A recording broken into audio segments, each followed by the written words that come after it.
الشيطان الرجيم بسم الله الرحمن الرحيم فإذا قضيت الصلاة فانتشروا في الأرض وابتغوا من فضل الله واذكروا الله كثيرا لعلكم تفلحون وقال رسول الله صلى الله عليه وسلم أكرموهم ككرامة أولادكم وأطعموهم مما تأكلون صدق الله مولانا العظيم وصدق رسوله النبي الكريم ونحن على ذلك من الشاهدين والشاكرين والحمد لله رب العالمين সকলে মুহাব্বতের সাথে দুরূদ ইব্রাহিম পড়ি আল্লাহুম্মা সাল্লি আলা মুহাম্মাদিন ওয়া আলা আলি মুহাম্মাদ কামা সাল্লাইতা আলা ইব্রাহিম ওয়া আলা আলি ইব্রাহিম ইন্নাকা হামিদুম মাজিদ اللهم بارك على محمد وعلى آل محمد كما باركت على إبراهيم وعلى آل إبراهيم إنك حميد مجيد الحمد لله আল্লাহ রব্বুল আলামিনের দরবারে লাখ কোটি শুকরিয়া যে আল্লাহ রব্বুল আলামিন গত জুমা থেকে আজকের জুমা পর্যন্ত আমরা যারা এখানে উপস্থিত গত জুমায় হয়েছি আমাদের সকলকে আবার জুমার নামাজ পড়ার জন্য হায়াত দিয়েছেন এজন্য আমরা শুকরিয়া আদায় করি আলহামদুলিল্লাহ এবং শুধু হায়াত দেন নাই বরং সুস্থতার হায়াত দিয়েছেন এজন্য আবারও শুকরিয়া আদায় করি আলহামদুলিল্লাহ আমাদের মতো গত জুমায় অনেকে এখানে নামাজ পড়েছেন আজ হয়তো কেউ দুনিয়াতে নেই অথবা আছেন কিন্তু হয়তো সুস্থ নেই হাসপাতালে কাতরাচ্ছেন বাসায় বেডে কাতরাচ্ছেন এমন আছেন আল্লাহ তাআলা যে আমাদেরকে সুস্থতার হায়াত দিয়েছেন এজন্য এটা সামান্য কোনো বিষয় নয় অসুস্থ হওয়ার পরে বোঝা যায় যে সুস্থতা কত বড় নেয়ামত তো সম্মানিত উপস্থিতি মুসল্লিয়ানে কেরাম আজ 24শে এপ্রিলের একদম শেষ মুহূর্তে আমরা উপনীত আগামী শুক্রবার 1 মে এই 1 মে বা মে এবং এপ্রিল এই 2 মাসে বেশি গরম থাকে তাপমাত্রা অনেক বেশি থাকে এখনই আমরা জুমাতে এসেছি কেউ পায়ে হেঁটে এসেছি কেউ হয়তো রিকশায় এসেছি কিন্তু আসতে বাহিরে কি পরিমাণ গরম আমরা একটু অনুভব করতে পেরেছি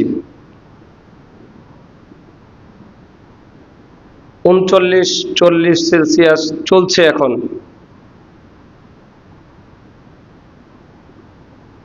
এই প্রচন্ড তাপমাত্রাতেও পৃথিবীর আনাচে কানাচে অনেক আমাদের মতো মানুষ আছে যারা হাড়ভাঙ্গা খাটুনি খাটছে প্রখর রোদের মধ্যে নিজের শ্রম ঘাম দিয়ে 2-4 পয়সা ইনকাম করছে আমরা যারা ছাউনির নিচে আছি ছাদের নিচে আছি আমাদের কাছে গরমের মাত্রাটা হয়তো একটু হলেও কম লাগছে, কিন্তু যারা খোলা আকাশে বিলের মধ্যে কাজ করছে তাদেরকে একটু জিজ্ঞাসা করলে বোঝা যাবে যে তাপমাত্রা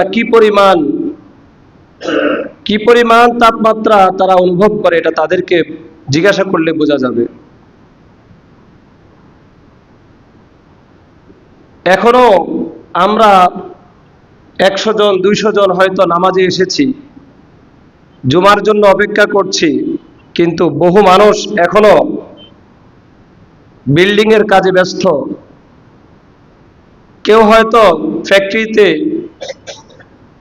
ফ্যাক্টরির কাজে ব্যস্ত, কেউ হয়তো রিক্সা চালাচ্ছে, কেউ হয়তো গাড়ি চালাচ্ছে, কেউ হয়তো রাস্তার কাজ করছে। চতুর্দিকেই হয়তো এইভাবে শ্রম বিক্রি করে, শ্রম দিয়ে তারা নিজের জীবন চলার জন্য উপার্জন করার চেষ্টা করছে।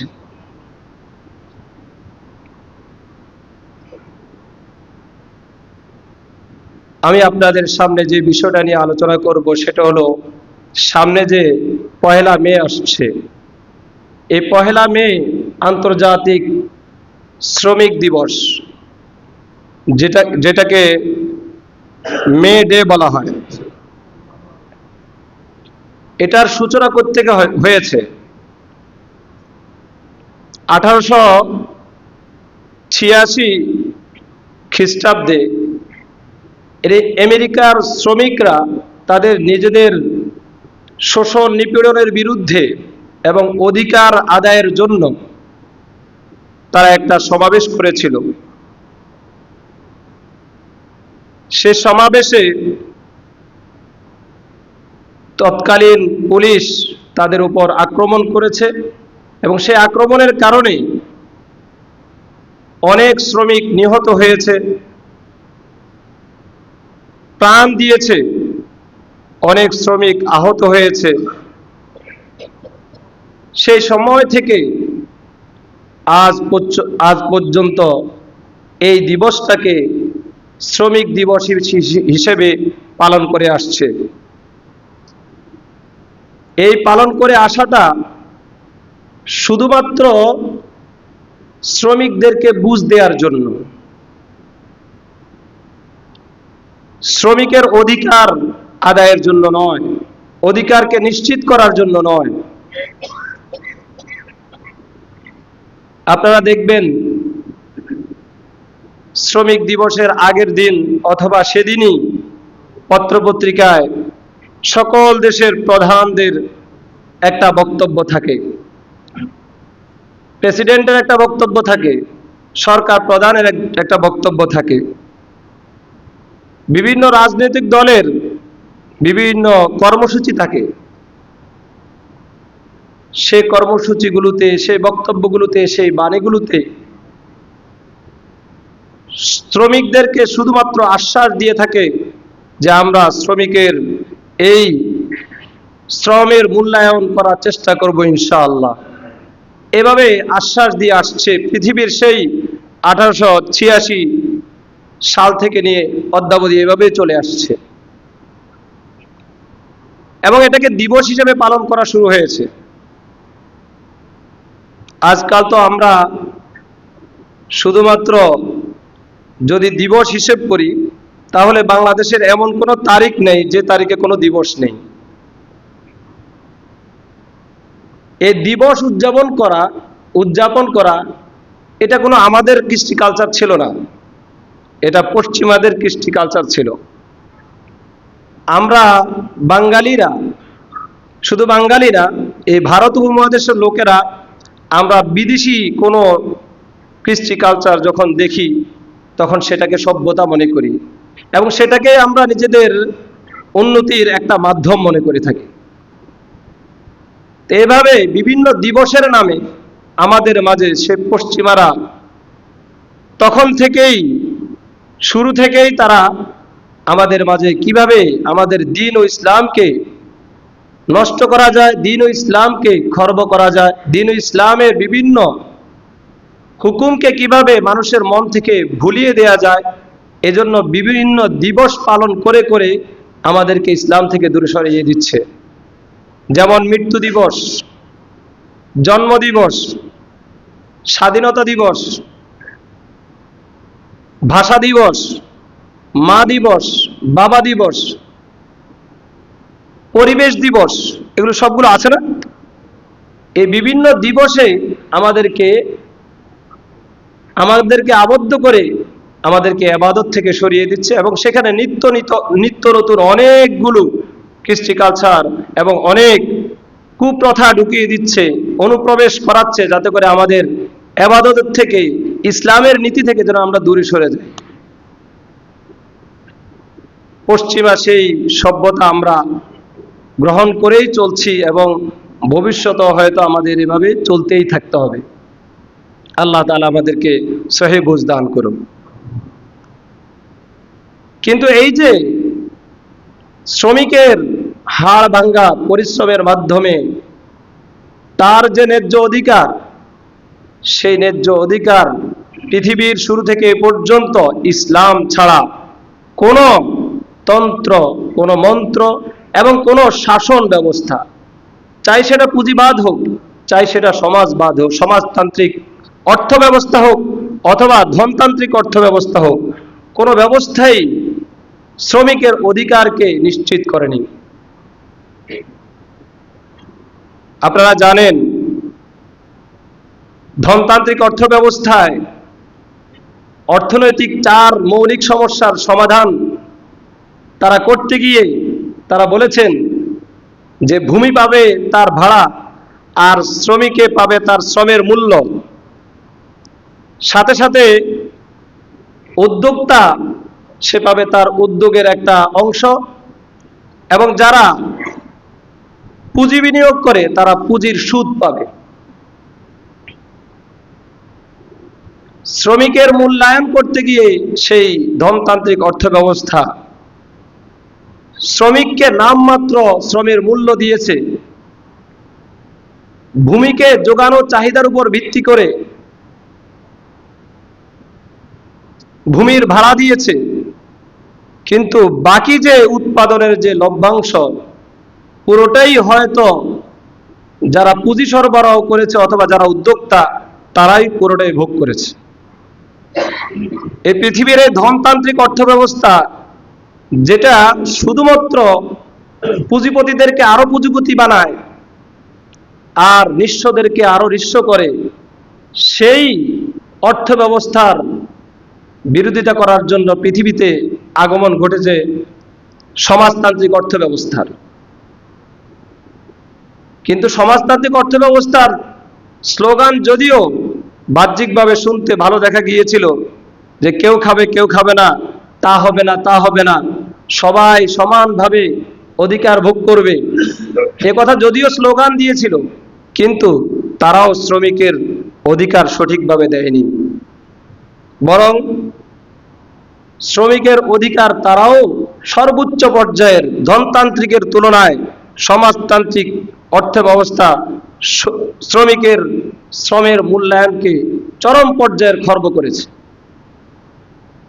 তো যাই হোক, আমার বলার উদ্দেশ্য হলো যে কোন তন্ত্র, কোন মতবাদ শ্রমিকের অধিকারকে নিশ্চিত করতে পারেনি। একমাত্র রাসূল করিম সাল্লাল্লাহু আলাইহি ওয়াসাল্লাম সেই 1400 বছর আগে এমন কিছু ফর্মুলা বলে গিয়েছেন, যেই ফর্মুলার মাধ্যমে শ্রমিকের অধিকার নিশ্চিত হয়, সাথে সাথে মালিকের অধিকারও নিশ্চিত হয়। আজ আমরা সে বিষয়ে কিঞ্চিত আলোচনা করব। শ্রমিকের অধিকারের ব্যাপারে আল্লাহ রাসূল সাল্লাল্লাহু আলাইহি ওয়াসাল্লাম বিভিন্ন হাদিসে লম্বা লম্বা আলোচনা করেছেন। বিষয়টা বুঝতে হলে আমাদের আরেকটু আলোচনা করা দরকার। আমরা যারা শ্রম বিক্রি করে নিজের জীবন উপার্জন করে নিজের জীবন পরিচালনা করি, আমরা অর্থের প্রয়োজনে আরেকজনের ধারস্থ হই, যে আমাকে টাকা দিতে পারবে, আমার মজুরি দিতে পারবে, তার কাছে আমি আমার শ্রমকে বিক্রি করে আমি টাকা উপার্জন করি। আর যারা পুঁজিপতি, টাকাওয়ালা, তারা চিন্তা করে যে আমার কাজের প্রয়োজন, একজন থেকে শ্রম কেনার প্রয়োজন, সে শ্রম আমি কিনবো আমার অর্থ দিয়ে। তাহলে মানুষ দুই ধরনের, কেউ শ্রম বিক্রি করে আর কেউ শ্রম কিনে। শ্রম বিক্রেতাও তার প্রয়োজন হলো তার দুনিয়া সুন্দরভাবে চলা, এভাবে শ্রম যিনি কেনে তারও প্রয়োজন হলো যে সে শ্রম কিনে নিজের বিল্ডিং, নিজের প্রপার্টিজ ইত্যাদি, নিজের দুনিয়াকে সে গড়ে উঠাবে। একজন আরেকজনের জন্য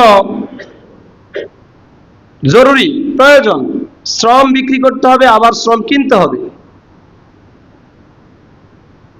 কিন্তু যারা সাধারণত শ্রম বিক্রি করে আমাদের এই সমাজে, আমরা তাদেরকে একটু খাটো চোখে দেখি। যাদের কাছে টাকা পয়সা আছে আমরা নিজেদেরকে বড় মনে করি, আর যারা শ্রম বিক্রি করে, টাকার প্রয়োজন যাদের, তাদেরকে আমরা খাটো মনে করি।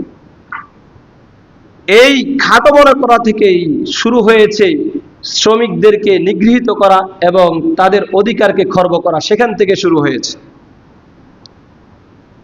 রাসূল করিম সাল্লাল্লাহু আলাইহি ওয়াসাল্লাম শ্রমিকের এই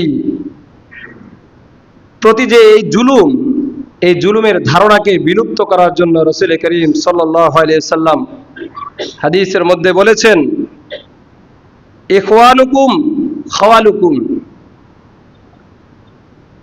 তোমাদের ভাই যারা তোমাদের সেবা করে, যারা তোমাদের কাজ করে, তারা তোমাদের ভাই।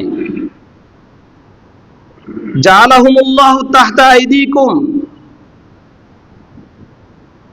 আল্লাহ তাআলা দুনিয়ার এই নিজামকে, সিস্টেমকে সুন্দর রাখার জন্য আল্লাহ তাআলা কিছু শ্রেণীর লোকদেরকে আরেক শ্রেণীর লোকের অধীনস্থ করে দিয়েছেন।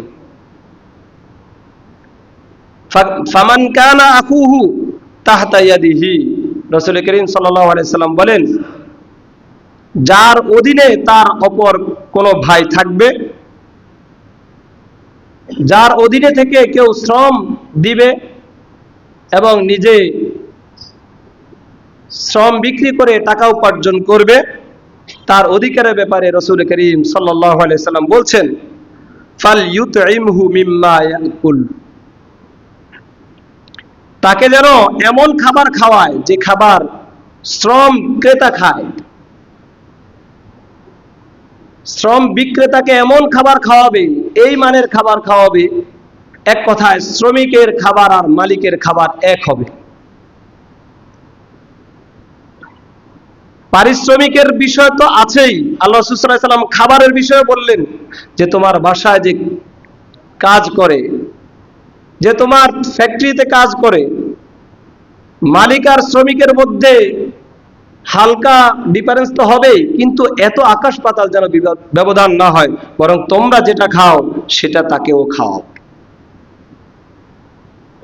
এরপরে শুধু খাওয়ার ক্ষেত্রে বলেন নাই, রাসূল করিম সাল্লাল্লাহু আলাইহি সাল্লাম বলছেন, ওয়াল ইউলবিসহু মিম্মা ইয়ালবাসু, মালিক যেন সেই কাপড়টাই শ্রমিককে, তার বাসার চাকরকে অথবা অধীনস্থদেরকে পরিধান করায় যেই কাপড়টা সে নিজে পরিধান করে। আজ তো আমাদের এমন অবস্থা, যেই কাপড় ব্যবহারের উপযুক্ত না সেটাই আমরা আমাদের বাসার বুয়াদেরকে দিয়ে দিই, আমাদের দারোয়ানদেরকে আমরা দিয়ে দিই। রাসূল করিম সাল্লাল্লাহু আলাইহি সাল্লাম বলেছেন, ওয়াল ইউলবিসহু মিম্মা ইয়ালবাসু, মালিক যেই পানের কাপড় পরে সেই কাপড়টা তার অধীনস্থকে দিবে। আর সেটা না পারি অন্তত যতটুকু যে মানের কাপড় দিলে একটা লোক কিছুদিন পরতে পারবে, এতটুকু তো অন্তত খেয়াল করা চাই। কিন্তু আমরা যেই কাপড় আর ব্যবহারের উপযুক্ত না সেটা আমরা তাদেরকে দিই। গত কয়েক বছর আগে পত্রপত্রিকায় এবং আমাদের সোশ্যাল মিডিয়াতে খুব প্রচার হয়েছে মানবতার দেয়াল নামে। একটা কিছু হ্যাঙ্গার বিভিন্ন দেয়ালে টানিয়ে দেওয়া হতো, আর সেখানে প্রত্যেকে নিজের বাসার একদম পুরাতন কাপড়টা এনে ঝুলাই রাখতো, যার প্রয়োজন সে নিয়ে যাবে। আপনারা কি দেখেন নাই? এটার নাম কি মানবতার দেয়াল? এটা তো অমানবতার দেয়াল। ছিঁড়া কাপড়টা, যেটা আমার পরিধানের উপযুক্ত না, সেই কাপড়টা আমি মানবতার দেয়ালে নামে সেই অমানবিক দেয়ালে আমি ঝুলিয়ে রাখছি। এখনো বিভিন্ন জায়গায় দেখা যায়। এই যে আমাদের মনসুরাবাদ থেকে ওইদিকে রোডেও দুই একটা নজরে পড়ে আমাদের। আল্লাহ রাসূল সাল্লাল্লাহু আলাইহি সাল্লাম বলেছেন, ওয়াল ইউলবিসু মিম্মা ইয়ালবাসু, সে যেন তার অধীনস্থদেরকে এমন কাপড় পরিধান করায় যে কাপড়টা নিজে পরিধান করে। এখানেই ক্ষান্ত না, রাসূল করিম সাল্লাল্লাহু আলাইহি সাল্লাম আরো বলছেন, ওয়ালা তুকাল্লিফুহুম মা ইয়াগলিবুহুম, তোমরা তোমাদের শ্রমিকদেরকে, অধীনস্থদেরকে এই পরিমাণ কাজের চাপ দিও না, কাজের চাপ এই পরিমাণ দিও না যেই চাপ সে সহ্য করতে পারবে না, তার জন্য অসম্ভব।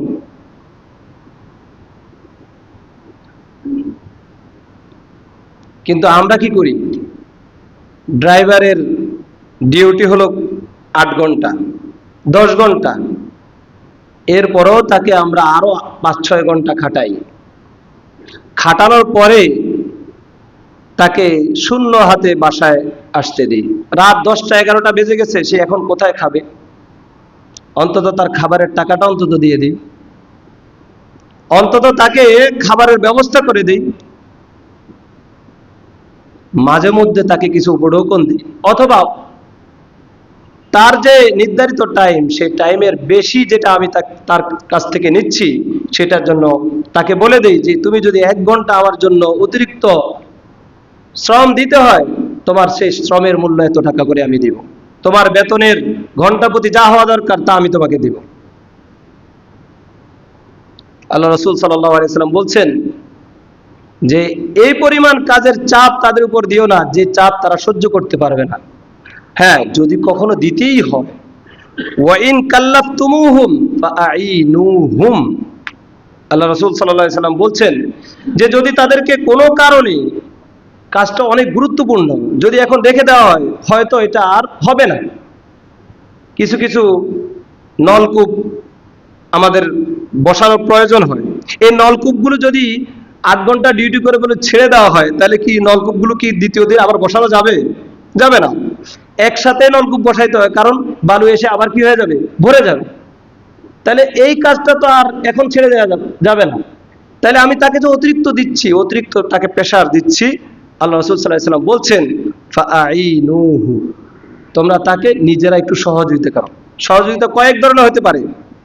এক হলো তার শ্রমের মধ্যে নিজেও শরীক হয়ে একটু তাড়াতাড়ি করানোর চেষ্টা করা, অথবা এটা হতে পারে যে তুমি করো, তোমার পারিশ্রমিক আমি দিয়ে দিব। এইভাবে তাকে সহযোগিতা করতে বলেছেন। শুধু এতটুকু নয়, আল্লাহ রাসূল সাল্লাল্লাহু আলাইহি সাল্লাম বলেছেন যারা শ্রমিক, যারা অধীনস্থ, তাদেরকে সম্মান করতে বলেছেন। হাদিসের শব্দ হলো সম্মান করা। আমরা তো শুধু সম্মান বলতে বুঝি যে যারা নিম্ন শ্রেণীর তারা একটু হাই কোয়ালিটির লোকদেরকে সম্মান করবে, যারা ছোট তারা বড়দেরকে সম্মান করবে, যারা ছাত্র তারা ওস্তাদকে, শিক্ষককে সম্মান করবে, যারা ছেলে সন্তান তারা মা বাবাকে সম্মান করবে। শুধু আমরা বড়দেরকে সম্মানের কথাটা আমরা শুধু ভাবি, কিন্তু রাসূল করিম সাল্লাল্লাহু আলাইহি সাল্লাম বলছেন যে শ্রমিক যারা আছে, যারা সেবক আছে, যারা আমাদের কাজ করে, যারা আমাদের কাছে তাদের শ্রম বিক্রি করে, তাদেরকে সম্মান করতে বলেছেন। কেমন সম্মান? তাদের আদর যত্ন করতে বলেছেন। কেমন আদর যত্ন? আল্লাহ রাসূল সাল্লাল্লাহু আলাইহি সাল্লাম বলছেন যে নিজের সন্তানের মতো আদর যত্ন করতে, সম্মান করতে। হাদিস শরীফের মধ্যে আল্লাহ রাসূল সাল্লাল্লাহু আলাইহি সাল্লাম বলেন, আকরিমুহুম আকরিমুহুম কারামাতি আওলাদিকুম, কারামাতি আওলাদিকুম, তোমাদের সন্তানদেরকে যেভাবে তোমরা সম্মান, আদর, যত্ন করো, তোমাদের শ্রমিকদেরকেও আদর যত্ন করো, সেভাবে সম্মান করো। একটা রিস্কি কাজ আমি যদি করি বা আমার সন্তান যদি করে, তাহলে আমি তাকে করতে দেই না। কেন? যে কোনো মুহূর্তে তার প্রাণ নাশের হুমকি আছে। কিন্তু আমি এটা আরেকজনকে করতে বলার ক্ষেত্রে একটু দ্বিধা করি না, তারও তো একটা প্রাণ আছে। এজন্য যে কাজটা আমি আরেকজনকে দিব, সেই কাজটা দেওয়ার ক্ষেত্রে চিন্তা করা যে আমার সন্তান হইলে তার জীবন নাশটা কি আমি চিন্তা করতাম কিনা, তাহলে এই কাজের ক্ষেত্রে আমিও আরেকজনের প্রাণ নাশের, প্রাণ হুমকির চিন্তা আমাকে করতে হবে। হুমকিতে পড়ে কিনা এই চিন্তা আমাকে করতে হবে। এরপরে আল্লাহ রাসূল সাল্লাল্লাহু আলাইহি সাল্লাম এই হাদিসের মধ্যে আবার বলছেন, ওয়াতঈমুহুম মিম্মা তাকুলুন, এবং তোমরা তোমাদের যারা সেবক আছে, চাকর নকর আছে, তোমাদের শ্রমিক আছে যারা, তোমরা তাদেরকে তোমাদের যে খাবার সে খাবার তোমরা খাওয়াও।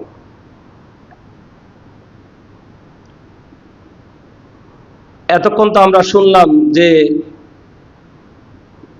শ্রমিকদের অধিকার দেওয়ার জন্য আল্লাহ রাসূল সাল্লাল্লাহু আলাইহি সাল্লাম বলেছেন। এখন শ্রমিকদের অধিকার যদি কেউ না দেয়, কেউ যদি শ্রমিকের অধিকার পুঙ্খানুপুঙ্খানু আদায় না করে এবং তাদের সাথে সদাচার যদি না করে, তাদের সাথে যদি দুর্ব্যবহার করে, তাহলে তার কি শাস্তি? আল্লাহ রাসূল সাল্লাল্লাহু আলাইহি সাল্লাম হাদিসের মধ্যে বলেন, লা ইয়াদখুলুল জান্নাতা সাইয়্যুল মালাকা, লা ইয়াদখুলুল জান্নাহ, জান্নাতেই প্রবেশ করবে না ওই সমস্ত লোক, ওই সমস্ত মানুষ জান্নাতেই প্রবেশ করবে না যারা সাইয়্যুল মালাকা, রূঢ় স্বভাবের মানুষ, কর্কশ, যারা মানুষের সাথে সদাচার করে না, খারাপ আচরণ করে, এরা জান্নাতেই প্রবেশ করবে না। তাহলে সাধারণ একজন মানুষের সাথে যদি খারাপ আচরণ, কর্কশ ব্যবহার যদি কেউ করে, সে যদি জান্নাতে না যায়, যে আমার কাছে শ্রম বিক্রি করেছে, তার শ্রমের বিনিময়ে সে টাকা পাচ্ছে, সেখানে তাকে যদি আমি খারাপ ব্যবহার করি, তাকে যদি আমি গালিগালাজ করি, তাহলে আমার কি জান্নাতে যাওয়া কি সম্ভব? লা ইয়াদখুলুল জান্নাহ, জান্নাতে প্রবেশ করবে না সাইয়্যুল মালাকা, যে ব্যক্তি কর্কশ ভাষী, রূঢ় আচরণের স্বভাবের লোক, সে জান্নাতে প্রবেশ করবে না। নাউযুবিল্লাহ। এজন্য চাকর নকর বা বাসার কাজের লোক যারা আছে, বা অফিসের কাজের লোক, ফ্যাক্টরির কাজের লোক, তাদের সাথে দুর্ব্যবহার না করা। দুর্ব্যবহার করলে অন্য হাদিসের মধ্যে আরো শাস্তির কথা আছে। হযরতে ইবনে আবি মাসউদ আল আনসারী রাদিয়াল্লাহু তাআলা আনহু থেকে বর্ণিত একটা হাদিস, ক্বালা কুনতু আযরিবু গোলামান লি, এক সাহাবী, আল্লাহ রাসূলের এক সাহাবী আবু মাসউদ রাদিয়াল্লাহু তাআলা আনহু, তিনি বলছেন যে আমি একদিন আমার একটা গোলামকে, আমার একটা খাদেমকে, একটা চাকরকে আমি মারছিলাম। এই মারা অবস্থায় ফাসামিতু মিন খালফি সাওতান, আল্লাহ রাসূল বলেন যে আমি এই মারা অবস্থায়, আল্লাহ রাসূল না, হযরতে আবু মাসউদ রাদিয়াল্লাহু তাআলা তিনি বলছেন যে আমি মারা অবস্থায় আমার পিছন থেকে একটা আওয়াজ শুনতে পেলাম। কে যেন আমাকে একটা কথা বলছে, এরকম একটা আওয়াজ শুনতে পেলাম। কি আওয়াজটা? ইআলাম ইয়া আবা মাসউদ আল্লাহু আকদারু আলাইকা মিনকা আলাইহি, হে আবু মাসউদ, তুমি তো এই তোমার গোলামের উপর, তোমার এই যে সেবকের উপর তুমি প্রহার করছো, তাকে মারছো, সাবধান, মনে রাখবা তুমি তোমার গোলামের উপর যতটুকু শক্তিশালী, যতটুকু ক্ষমতা রাখো, এর থেকে হাজার লক্ষ কোটি গুণ ক্ষমতা ধরলেন আল্লাহ। তুমি এখন জুলুম করছো, সেই জুলুমের বিচার আল্লাহ তাআলা করবেন। এই আওয়াজ শুনতে পাইলেন। যখন আবু মাসউদ রাদিয়াল্লাহু তাআলা আনহু পিছনে এই আওয়াজ শুনতে পাইলেন, নিজে হতচকিত হয়ে পিছনের দিকে তাকাইলেন। পিছনের দিকে যখন তাকাইলেন, দেখলেন যে রাসূল করিম সাল্লাল্লাহু আলাইহি সাল্লাম দাঁড়িয়ে আছে আর এই কথা বলছেন। রাসূল করিম সাল্লাল্লাহু আলাইহি সাল্লামকে যখন দেখলেন আর ওই কথাটা শুনলেন, আবু মাসউদ, তুমি যতটুকু তোমার গোলামের উপর শক্তিশালী শক্তি প্রয়োগ করতে পারো, এর থেকে হাজার লক্ষ কোটি গুণ বেশি আল্লাহ তাআলা তোমার উপর শক্তি প্রয়োগ করতে পারেন। এ কথা যখন শুনেছে আবু মাসউদ রাদিয়াল্লাহু তাআলা বুঝতে পারলেন যে আমার এটা অন্যায় হয়েছে গোলামকে মারা। যখন এই কথা বুঝতে পারলেন, সাথে সাথে আবু মাসউদ রাদিয়াল্লাহু তাআলা আনহু আল্লাহ রাসূলের কাছে নত হয়ে গেলেন। ইয়া রাসূলুল্লাহ, হুয়া হুররুন লিওয়াজহিল্লাহ। ইয়া রাসূলুল্লাহ, অন্যায় হয়েছে, ক্ষমা চাই। এই ক্ষমা এর একটা বিনিময় হলো যে আমি এই গোলামটাকে আজাদ করে দিলাম। আমার এই অন্যায়ের বিনিময় হলো যে আমি এই গোলামটাকে আজাদ করে দিলাম। যখনই আজাদ করে দেওয়া হলো, আবু মাসউদ রাদিয়াল্লাহু তাআলা আজাদ করে দিলেন, তখন আল্লাহ রাসূল সাল্লাল্লাহু আলাইহি সাল্লাম বলেছেন, আবু মাসউদ, লাউ লাম তাফআল লামাসাতকান নার। আবু মাসউদ, যদি তুমি এখন এই গোলামের উপর একটু আগে যে জুলুম করেছিলে, সেই জুলুমের প্রতিকার স্বরূপ তাকে আজাদ না করতে, তাহলে আল্লাহ তাআলার আগুন তোমাকে এখনই বশীভূত করে দিত। কাজের বুয়াকে, কাজের ছেলেকে, ফ্যাক্টরির একজন চাকরকে, অফিসের চাকরকে বা দারোয়ানকে, এক কথায় অধীনস্থ যারাই আছে, যাদেরকে আমরা বেতন দিয়ে রেখেছি, শ্রম কিনে নিচ্ছি তাদের কাছ থেকে, একটু সাবধান হওয়া উচিত আমাদের। অন্যায়ভাবে তাদের উপর জুলুম করা যাবে না, তাদের উপর কোনো অত্যাচার করা যাবে না, রূঢ় আচরণ করা যাবে না।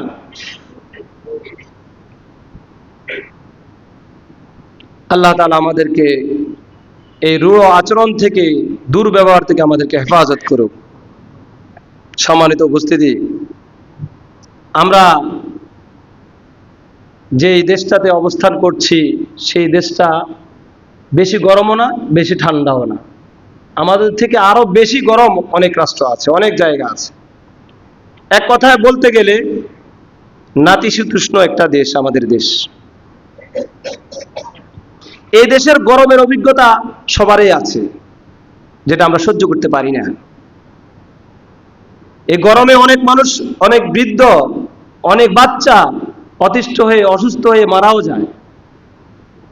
এই সামান্য গরমে আমরা অতিষ্ঠ হয়ে যাই, অসুস্থ হয়ে যাই, মারা যাই। কিন্তু কাল কঠিন কিয়ামতের দিন, যখন মাথার এক বিগত উপরে সূর্যটা এনে দেওয়া হবে, সেই সময়ও ওই মালিক শ্রেণীর লোকদের ব্যাপারে আল্লাহ রাসূল সাল্লাল্লাহু আলাইহি সাল্লাম বলেছেন, রাজুলুন ইস্তাজারা আজিরান ফাস্তাওফা মিনহু ওয়া লাম ইউতিহি আজরাহু। ওই কঠিন মুহূর্তে ওই সমস্ত লোকেরা যারা শ্রমিকদেরকে থেকে শ্রম কিনেছে এবং শ্রমিকের থেকে তার শ্রম পুঙ্খানুপুঙ্খানু বুঝে নিয়েছে, দায়িত্বটা আদায় হয়েছে কিনা পুঙ্খানুপুঙ্খানু বুঝে নিয়েছে, কিন্তু তার পারিশ্রমিক সঠিকভাবে দেয় নাই, তারা সেদিন, ওই কাল কিয়ামতের দিন, তারা এমন জায়গায় থাকবে যখন তাদের মাথার এক বিগত উপরে, আধা হাত উপরে সেই সূর্যটা এনে দেওয়া হবে। বলেন তো আমাদের কি অবস্থা হবে? আল্লাহ, এই সামান্য গরম আমরা সহ্য করতে পারি না। এখনো যদি এই যে রোডের মধ্যে যদি আমরা পাও দেই, ছাদে যদি আমরা খালি পায়ে যদি আমরা হাঁটি, আমাদের পায়ে সহ্য হবে না, অনেকের পায়ে সহ্য হবে না। কাল কঠিন কিয়ামতের দিন যারা শ্রমিকের বেতনটা সঠিকভাবে দিবে না, তাদেরকে সেই কিয়ামতের দিন মাথার এক বিগত উপরে, আধা হাত উপরে সূর্য এনে দেয়া হবে। আল্লাহ আমাদের সবাইকে শ্রমিকের মজুরি সঠিকভাবে দেওয়ার তৌফিক দান করুক। কঠিন অবস্থা। তাহলে বুঝতে পারলাম যে শ্রমিকের অধিকারটা যথাযথভাবে আদায় করতে হবে, তার শ্রমের মূল্যটা যথাযথভাবে দিতে হবে। এখন আসেন, শ্রমের মূল্য তো আমরা দিব, কিন্তু দিতে কি গড়িমসি করা যাবে? না।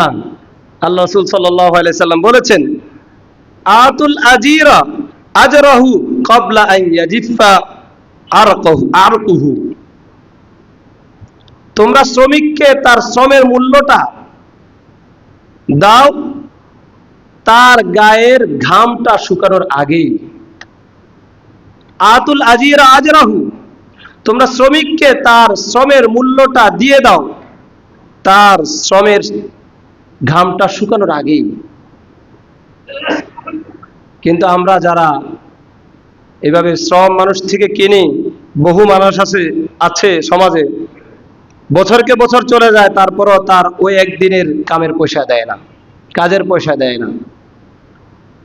আমার ফ্যাক্টরিতে চাকরি করে গেছে, হয়তো কোনো কারণে সে চাকরি ছেড়ে দিতে হয়েছে, অথবা সে চাকরি আর করতে পারছে না, অসুস্থ হয়ে গিয়েছে। মাসের যে 10 দিন সে অতিরিক্ত চাকরি করে গেল, সেই বেতনটা আর দেয় না। আপনাদের জানা নাই এরকম আছে?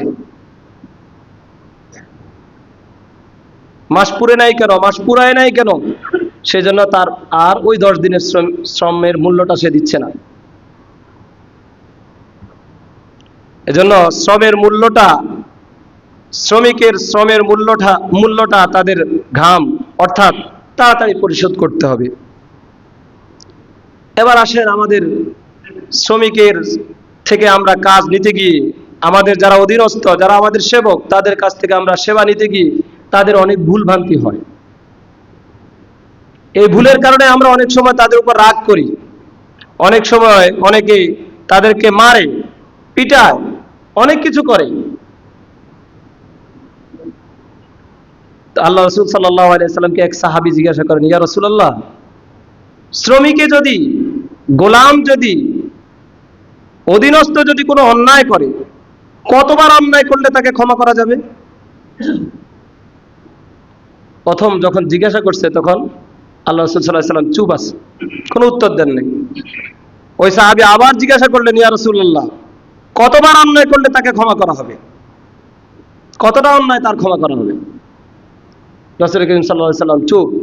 দ্বিতীয়বারও কোনো উত্তর দেন নাই। তৃতীয়বার আবার জিজ্ঞাসা করলেন সাহাবী, ইয়া রাসূলুল্লাহ, কতবার সে অন্যায় করলে তার সেই অন্যায়গুলো আমি কতবার ক্ষমা করব? তৃতীয়বার আল্লাহ রাসূল সাল্লাল্লাহু আলাইহি সাল্লাম উত্তর দিয়েছেন,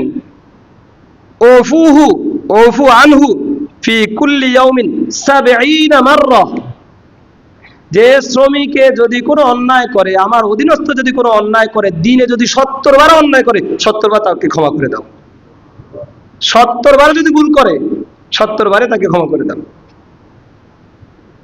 আর আমরা পুরা 6 বছরে একবার করছে, 10 বছরে একবার করছে, চাকরি নট করে দিয়েছি আমরা। মাসে একবার করেছে, চাকরি নট। আল্লাহ রাসূল বলেন যে দিনে যদি 70 বার করে, তাও ক্ষমা করে দাও, তাও মাফ করে দাও। এবার বুঝেন কি পরিমাণ ইসলাম শ্রমিকের অধিকার দিয়েছে। পয়লা মে আসতেছে, সে পয়লা মেতে আপনারা দেখবেন দেয়ালে দেয়ালে শুধু পোস্টারে ভরা। এমনকি গার্মেন্টস মালিকরাও, যাদের গার্মেন্টসে হাজার হাজার শ্রমিক, সে মালিকরাও বিভিন্ন অনুষ্ঠান রাখে, সে মালিকরাও বিভিন্ন অনুষ্ঠান রাখে। দুনিয়ার মজদুর এক হও, এক হও, কত স্লোগান, কিন্তু এই স্লোগানের পিছনে আর কোনো কার্যকরিতা নেই। প্রত্যেকটা স্লোগানের জায়গায় থেকে যায়। আর আমাদের যারা বোকা শ্রেণীর শ্রমিকরা আছে, সেবক আছে, তারাও মনে করে যে আমার মালিক তো পোস্টার একটা ছাপাই দিয়েছে, আমাদেরকে আনন্দ উল্লাসের জন্য পয়লা মেতে একটা গরু জবাই করে খাওয়াই দিয়েছে, 2-4-500 টাকা দিয়েছে, 5-10টা কেক দিয়েছে, কেটে আমরা আনন্দ করলাম, ওই দিন একটা মিছিল বের করলাম, ছুটি পাইলাম, এতে আমাদের অধিকার মোটামুটি নিশ্চিত হয়ে গিয়েছে। আমরা মনে করি এটা। কিন্তু আল্লাহ রাসূল সাল্লাল্লাহু আলাইহি সাল্লাম শ্রমিকের অধিকার কি দিয়েছেন, সেটা আমরা যারা মালিক পক্ষ, আমরা যারা শ্রম কিনি, আমরাও চিন্তা করি না, আর যারা আমরা শ্রমিক, আমরাও চিন্তা করি না। এখন কথা হলো, হুজুর এতক্ষণ তো শুধুমাত্র শ্রমিকের অধিকার, মালিকের কি কোনো অধিকার আছে? হ্যাঁ, ইসলামে মালিকেরও অধিকার আছে।